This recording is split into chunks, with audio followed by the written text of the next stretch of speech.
हमारी आपसे विनती है कि आप हमारे YouTube चैनल वतन समाचार को फ्री में सब्सक्राइब कीजिए और नोटिफिकेशन बेल पर प्रेस करके पाइए सबसे पहले अपडेट।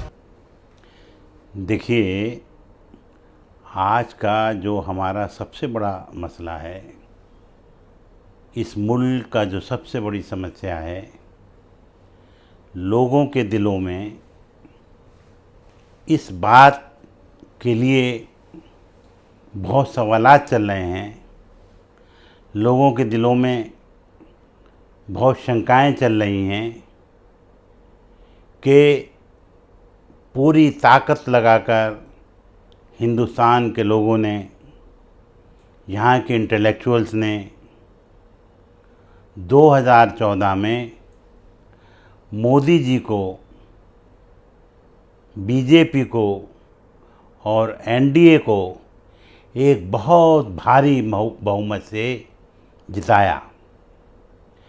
अब सवाल आज की डेट में ये है कि जनाब नरेंद्र मोदी साहब ने जो वादे किए थे, जो लोगों से प्रॉमिसेस किए थे, जो लोगों को उम्मीदें दिलाई थीं, वो लोगों को ऐसा महसूस हुआ कि जैसे हिंदुस्तान की ज़मीन पर वाकई कोई मसीहा आ गया है। मैं खुद मोदी जी के फेवर में पहली बार मैंने अपने ख़ानदान के लोगों से, अपने परिवार के लोगों से ये दरख्वास्त की कि इस बार वो बीजेपी को वोट दें। हालांकि हमारे ख़ानदान के लोग बीजेपी को वोट नहीं देते हैं, लेकिन मैंने चाहा कि मुल्क पहले है, ख़ानदान बाद में है, और हमने पूरी कोशिश की कि मोदी जी एक सम्मानजनक विक्ट्री के साथ, एक सम्मानजनक सीटों के साथ हिंदुस्तान की बागडोर संभालें, ताकि जो 10 साल से लोग पुरानी हुकूमत से ऊब गए थे और जो आवाम के नए मसाइल थे, युवाओं की नई उम्मीदें थीं, वो पूरी की जा सकें।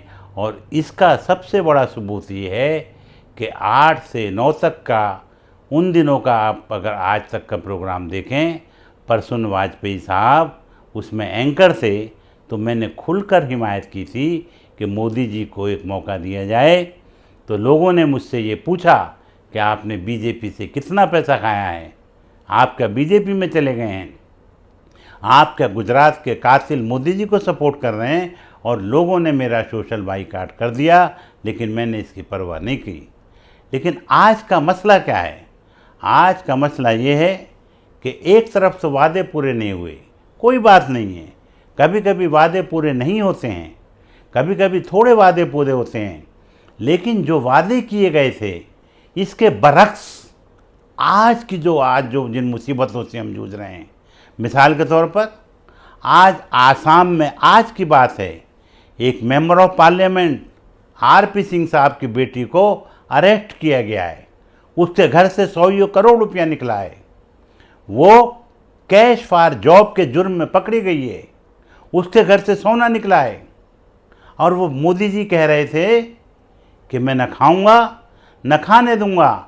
मोदी जी, हमने तो आपकी बात मान ली थी, लेकिन ये आपके मेंबर ऑफ पार्लियामेंट, ये आपके एमएलए, ये उनके ख़ानदान के लोग क्यों नहीं आपकी बात मानते हैं?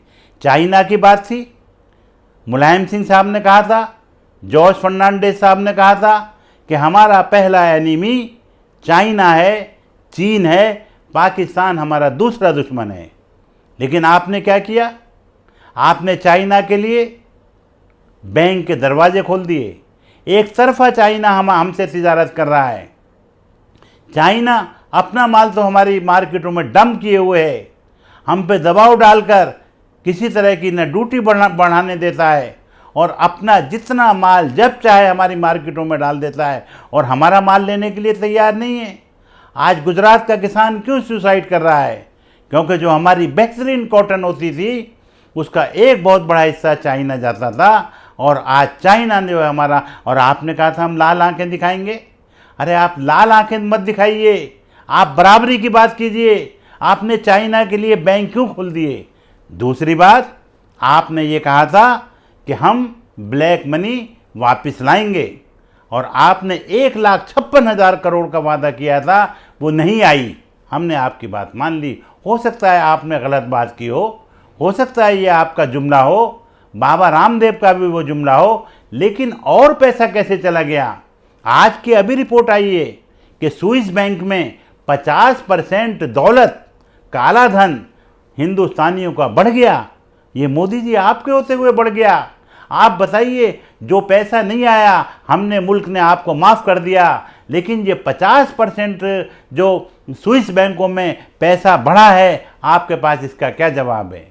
तीसरी बात, आपकी सबसे बड़ी बात ये थी कि आज सुप्रीम कोर्ट ने, मैं आप पे कोई इल्ज़ाम नहीं लगा रहा हूँ, सुप्रीम कोर्ट ने आपको देखिए कितना सख्त ऑर्डर दिया है कि लोगों के साथ जो लिंचिंग की जाती है, उन्होंने कहा है कि ये भीड़ तंत्र नहीं चलेगा, मोबोक्रेसी नहीं चलेगी, लोग अपने हाथ में कानून ना लें।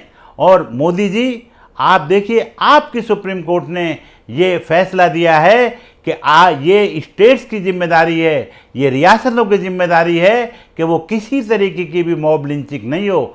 आप बताइए, आपने तो कहा था सबका साथ सबका विकास, लेकिन आज दलितों के साथ मॉब लिंचिंग की जा रही है, आज मुसलमानों का कत्लेआम किया जा रहा है।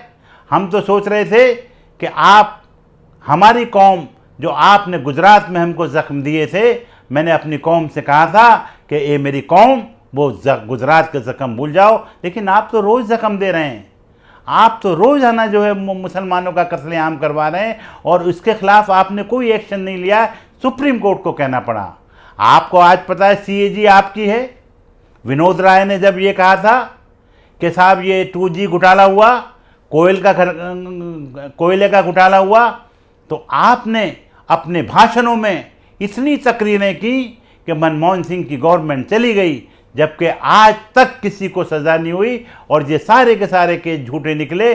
और यहाँ तक कि जस्टिस सैनी ने, जो CBI के जज थे, उन्होंने कहा कि मैं 10 बजे से 5 बजे तक वेट करता रहा कि हुकूमत हिंद कोई सबूत लाएगी 2G के खिलाफ, लेकिन कोई सबूत नहीं आया, लिहाजा मुझे तमाम लोगों को बेइज्जत बरी करना पड़ा। आप तो 2G के ऊपर आए थे, आप तो 3G के ऊपर आए थे, आप तो कोयले के घोटाले के ऊपर आए थे, लेकिन आज आपका CAG बता रहा है कि आपकी हुकूमत ने 11 अरब 96 करोड़ का घोटाला कर दिया। आपके तमाम डिपार्टमेंट में, आपकी तमाम मिनिस्ट्रियों में घोटाले हुए हैं।